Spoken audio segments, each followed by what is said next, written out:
வணக்கம். நீங்கள் இணைந்து கொள்வது நியூஸ் ஃபர்ஸ்டின் மதிய நேர பிரதான செய்தியுடன். கொழும்பில் அமைந்துள்ள நியூஸ் ஃபர்ஸ்டின் பிரதான கலையகத்திலிருந்து உங்களை சந்திக்கும் நான் சண்முகநாதன் வினோதர்ஷன். விரிவான செய்திகளுக்கு செல்லும் முன்னர் முதலில் இன்றைய தலைப்புச் செய்திகள். புங்குடுதீவு மாணவி வித்யா கொலை செய்யப்பட்ட சம்பவத்தின் சந்தேக நபர்களை 3 மாதம் தடுத்து வைத்து விசாரிப்பதற்கு உத்தரவு.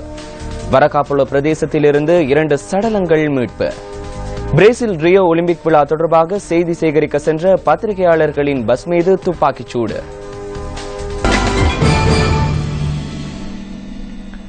சிஎஸ்என் அலைவரிசை சட்டவிரோதமாக முதலீடு செய்ததாக கூறப்படும் 157.5 மில்லியன் ரூபாவை அரசு உடைமையாக்குவதற்கு கடுவெல்லை நீதவான் நீதிமன்றம் இன்று உத்தரவிட்டுள்ளது. போலீஸ் நிதிக்குற்ற விசாரணை பிரிவு விடுத்த வேண்டுகோளுக்கு அமைய நீதிமன்றம் இந்த அனுமதியை வழங்கியுள்ளது. தனியார் வங்கி ஒன்றில் வேறொரு நிறுவனத்தின் பெயரால் இந்த நிதி வைப்பிலிடப்பட்டிருந்தமை விசாரணைகளிலிருந்து தெரியவந்துள்ளது. யாழ் புங்குடுதீவு மாணவி சிவலோகநாதன் வித்யா கூட்டு வன்புணர்விற்கு உட்படுத்தப்பட்டு கொலை செய்யப்பட்ட சம்பவத்தின் சந்தேக நபர்கள் 9 பேரையும் 3 மாதம் தடுத்து வைத்து விசாரிப்பதற்கான உத்தரவு பிறப்பிக்கப்பட்டுள்ளது. குறித்த வழக்கின் 9 சந்தேக நபர்களின் ஒரு வருடத்திற்கான விளக்கமறியல் கடந்த மே மாதம் 11ஆம் தேதியுடன் நிறைவடைந்ததை அடுத்து சட்டமா அதிபரால் யாழ் மேல் நீதிமன்றத்தில் இந்த வழக்கு தாக்கல் செய்யப்பட்டது. யாழ் மேல் நீதிமன்றத்தில் தாக்கல் செய்யப்பட்ட விசேட மனுவுக்கு அமைவாக ஏற்கனவே இந்த வழக்கு 3 மாத காலம் நீடிக்கப்பட்டிருந்தது.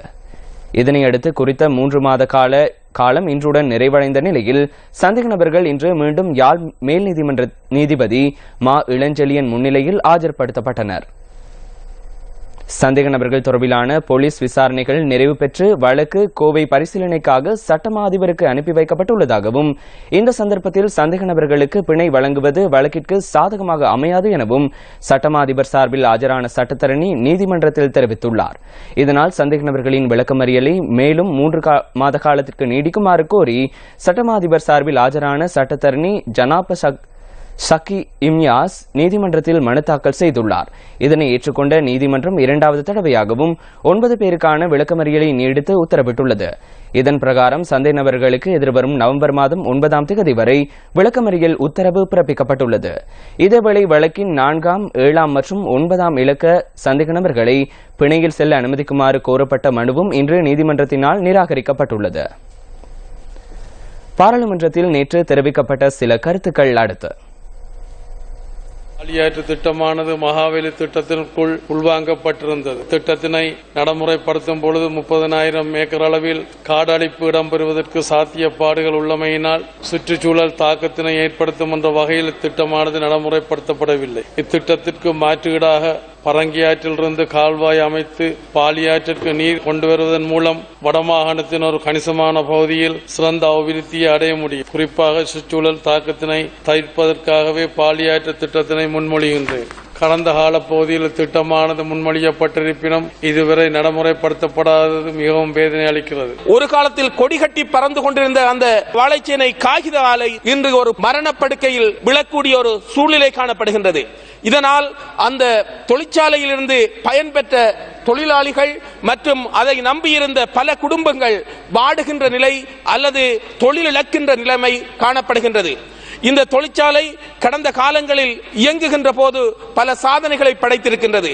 அந்த தொழிற்சாலையின் உற்பத்தி மூலமாக இலங்கையின் 25% கடதாசிகளை பெற்றுக்கொள்ளக்கூடிய ஒரு நிலைமை இருந்ததோடு அந்த உற்பத்தி பொருளின் ஒரு தன்மை தரமாகத்தான் இருந்தது. நிதியமைச்சர் ரவி கருணாநாயக்க அவர்கள் வரவு செலவு திட்டத்தின் உரையின் போது அவர் காகித தொழிற்சாலையினை மீண்டும் கட்டியெழுப்பி தருவேன் என்ற உத்தரவாதத்தை குறிப்பிட்டிருந்தார். மண்டூரில் காணப்பட்ட ஓட்டு தொழிற்சாலையினையும் மீண்டும் புனருத்தாரணம் செய்து தருவதாக குறிப்பிட்டிருந்தார். ஆனால் அவரால் குறிப்பிட்ட அந்த வாக்குறுதிகள் எங்கள் காதுகளில் ஒலித்துக் கொண்டிருக்கின்ற வேளையில் இந்த தொழிற்சாலை மூடக்கூடிய ஒரு அபாய நிலைக்கு தள்ளப்பட்டிருக்கின்றது.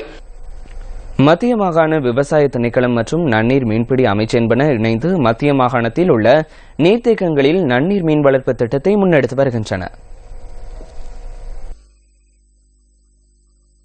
இந்த திட்டத்தின் ஓர்கட்டமாக காசல்ரி நீர்த்தேக்கத்திலும் மோசாகல நீர்த்தேக்கத்திலும் மீன் குஞ்சுகளை விடும் நடவடிக்கை நேற்று நடைபெற்றன. இதன்போது 50,000க்கும் மேற்பட்ட மீன் குஞ்சுகள் நீர்த்தேக்கங்களில் விடப்பட்டுள்ளன. இந்த மீன் குஞ்சுகளில் 6 மாதங்களில் பயனை பெற்றுக் கொள்ள முடியும் என நம்பப்படுகிறது. இந்த மீன் குஞ்சுகள் மூலம் குறித்த நீர்த்தேக்கங்களை சுற்றியுள்ள குடியிருப்பாளர்களுக்கு சுயதொழில் வருமானத்தை பெற்றுக் கொள்ளக்கூடியதாக இருப்பதோடு அதிக புரதச்சத்து கொண்ட மீன்களை குறைந்த விலையில் பெற்றுக் கொள்ளக்கூடியதாக இருக்கும் என்பதும் குறிப்பிடத்தக்கது. வருடத்தின் இதுவரையான காலப்பகுதிக்குள் நிர்ணய விலையை விட அதிக விலைக்கு பொருட்களை விற்பனை செய்த 400க்கும் அதிகமான வர்த்தகர்கள் அடையாளம் காணப்பட்டுள்ளனர். குறித்த வர்த்தகர்களுக்கு எதிராக வழக்கு தாக்கல் செய்யப்பட்டுள்ளதாக நுகர்வோர் விவகார அதிகார சபை தெரிவித்துள்ளது. நாடு முழுவதும் 1500 இடங்களில் சோதனை நடவடிக்கைகள் முன்னெடுக்கப்பட்டுள்ளதாக சபையின் பிரதி பணிப்பாளர் அசேல பண்டார தெரிவித்துள்ளார். கிடைக்கப்பட்ட தகவலுக்கு அமைய எதிர்காலத்தில் உரிய சட்ட நடவடிக்கைகள் எடுக்கப்படும் என்றும் அவர் குறிப்பிட்டுள்ளார். வரக்காப்புல பிரதேசத்தில் இருந்து 2 சடலங்கள் மீட்கப்பட்டுள்ளன. கிவல்தனிய பிரதேசத்தில் உள்ள வீடொன்றிலிருந்து பெண்ணின் சடலம் ஒன்றும் ஆணின் சடலம் ஒன்றும் மீட்கப்பட்டுள்ளன. பிரதேசவாசி ஒருவரால் போலீசாருக்கு வழங்கப்பட்ட முறைப்பாட்டை அடுத்தே குறித்த சடலங்கள் மீட்கப்பட்டுள்ளமை குறிப்பிடத்தக்கது. இவர்கள் உயிரிழந்தமைக்கான காரணம் இதுவரையில் கண்டறியப்படவில்லை. போலீசார் சம்பவம் தொடர்பில் மேலதிக விசாரணைகளை மேற்கொண்டு வருகின்றனர். ஹம்பாந்தோட்டையில் உள்ள எரிபொருள் நிரப்பு நிலையம் ஒன்றில் கொள்ளை சம்பவம் ஒன்று இடம்பெற்றுள்ளது. நேற்று மாலை இந்த கொள்ளை சம்பவம் இடம்பெற்றுள்ளது. மோட்டார் சைக்கிளில் துப்பாக்கியுடன் இருவர் எரிபொருள் நிரப்பு நிலையத்தினுள் நுழைந்து பணத்தை கொள்ளையிட்டு சென்றுள்ளனர். இது தொடர்பான மேலதிக விசாரணைகளை ஹம்பாந்தோட்ட போலீசார் மேற்கொண்டு வருகின்றனர். வெலிமடை நகர பொதுச்சந்தையில் முறையாக குப்பைகள் அகற்றப்படாமையினால் மக்களும் வியாபாரிகளும் அசௌகரியங்களை எதிர்நோக்குகின்றனர். வெலிமடை பிரதேச சபையின் கட்டுப்பாட்டில் இயங்கி வரும் வெலிமடை நகர பொதுச்சந்தையானது வாரம் 2 முறை திறக்கப்படுகின்றது. பல்லாயிரக்கணக்கான மக்களின் அன்றாட தேவைகளை பூர்த்தி செய்து கொள்வதற்காக வெலிமடையை அண்டிய பிரதேச மக்கள் இச்சந்தையினையே பயன்படுத்துகின்றனர். இருப்பினும் குறித்த சந்தையின் கழிவுகள் மற்றும் குப்பைகள் முறையாக அகற்றப்படாமையினால் சந்தையின் வியாபார நடவடிக்கைகளை மேற்கொள்வதில் தாம் பெரும் அசௌகரியங்களை எதிர்நோக்கி வருவதாக வியாபாரிகள் தெரிவிக்கின்றனர். இதனால் இப்பகுதியில் துர்நாற்றம் வீசி வருவதுடன் கழிவுநீர் வழிந்தோடுவதற்கான சீரான வடிகாலமைப்பு வசதிகள் இல்லாமையினால் பொதுமக்கள் பெரும் சிரமங்களை எதிர்நோக்கியுள்ளனர். இந்த ஊத்தையால சரியான கரைச்சலா இருக்குது. எங்களுக்கு இந்த ஊத்த போடுறதால வியாபாரமும் நஷ்டம் சரியான மட்டும் சரியான மட்டும் மொக்கிது. இனி நாத்தம் நிக்கல. இன்னைக்கு சரியான கரைச்சல், மக்களுக்கும் சரியான தொல்லை. சாமான் வந்து எடுக்கிறாங்களும் இல்லை. 6-7 மாசமா இன்னைக்கு ஊத்தைய போட்டு எடுக்கிறாங்களும் இல்லை. டோசர் பண்ணி போட்டு இங்க நாத்தமா நிக்கவே இயலாது. இன்னைக்கு சரியான மட்டும் இங்க சந்தையில் உள்ள மக்களுக்கு சரியான கரைச்சல் அடிக்குது. இதில் எப்படி சாரி ஒதுக்கிட்டாங்க. இந்த குப்பையால ரொம்ப பிரச்சனை இந்த பக்கம் இருக்குது. இந்த குப்பை இப்படி போட்டதால எங்களுக்கு ரொம்ப வியாபாரம் செய்யறதுக்கும் தொழில் செய்யறதுக்கும் சரியான பிரச்சனையா இருக்குது. மூக்க வச்சிருக்க அது நாத்தமா இருக்குது. இன்னைக்கு தொழில் செய்ய போனா ஆக்கள் எல்லாம் வந்துட்டு போறாங்க. எங்களுக்கு இது சரியான ஒரு பிரச்சனையா இருக்குது.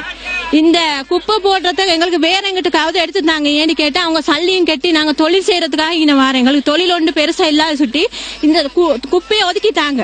அதைத்தான் நாங்க கேட்கிறோம். ஏன்னு கேட்டா வார மக்கள் நிக்கிறாங்கல்ல, ஓடுறாங்க. உரிய அதிகாரிகள் இது தொடர்பில் கவனம் செலுத்துமாறு வியாபாரிகள் கேட்டுக் கொண்டுள்ளனர். சர்வதேச தரத்திற்கு ஏற்ப தயாரிக்கப்படும் அந்த தகவலோடு நியூஸ் ஃபர்ஸ்டின் மதிய நேர பிரதான செய்தி அறிக்கை நிறைவடைகின்றது. தொடர்ந்தும் சக்தி டிவியின் நிகழ்ச்சிகளோடு இணைந்திருங்கள். வணக்கம்.